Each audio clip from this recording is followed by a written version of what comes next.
Well, hello everybody.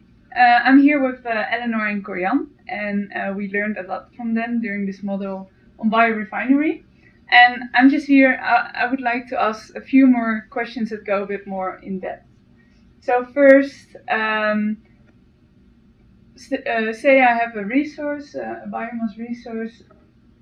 What do I do with it? What's the strategy to get to the best biorefinery process? Well, the first thing you should do is look at the composition of biomass that you've got. So how many sugars there are in there, proteins, lipids, etc. Once you know that, you can then start looking and assessing the chemical characteristics of these compounds that you've got present.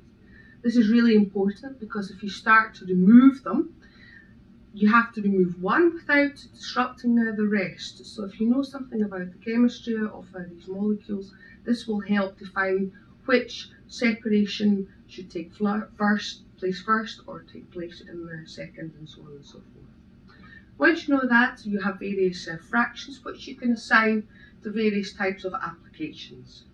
But exactly what products and what applications, then you need to think a little bit further. And here you have to refer back to the F ladder, and that was the ladder where you have the high value products at the top, such as pharmaceuticals, going down to chemicals, and at the bottom things like electricity and heat and power.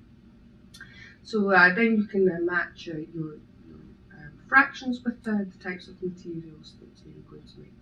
Last but definitely not least is you have to look how effective and how efficient my process is. If you have to put in too much effort to get something out, well then this isn't good, because of course they have to be marketable products. So you shouldn't forget that aspect either in your assessment to make your own biorefinery. Okay, and I can imagine with efficient processing, it's also about using the full biomass composition. But I can imagine that always there's this fraction that you cannot use. So what should you do with such a fraction, Corian? Yeah, so like waste streams or side streams, they are basically in almost any kind of industrial process, and biorefineries are no exception to this rule. So usually you will end up with some side stream. What you could do then is, again, just like Eleanor, what she said is you have a look at the composition, so what's in it, see if you can get some additional products out. But you could also, let's say, take your loss and use it to convert into energy, so you can still kind of use it in your processing. Okay.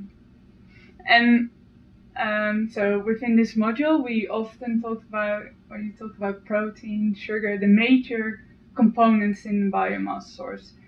What if you want to aim for the high valuable compound?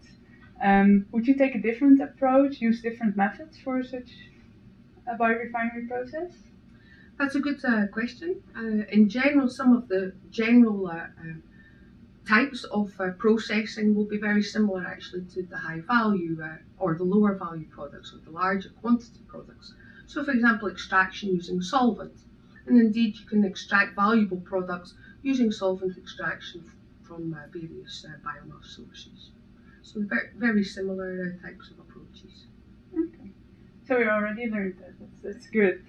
And I was also wondering, because it's kind of a new resource to talk about microalgae as a feedstock for biorefinery.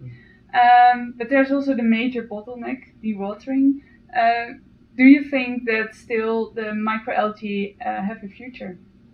Well, microalgae have received a lot of attention because they are a potential resource to get biofuels from.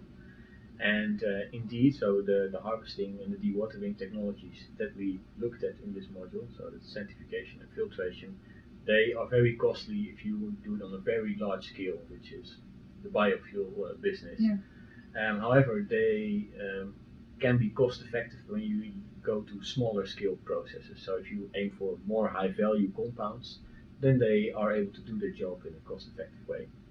Now, for the biofuel scenario, I think it is very important to think about new technologies which could harvest the algae in a more cheap and efficient way. So again, it's always the application that is the massive important for getting a successful biorefinery process. Yes. Okay, I'd like to thank you for this short interview. And I also like to thank you for following this module. I hope you found it very interesting to learn more on biorefining.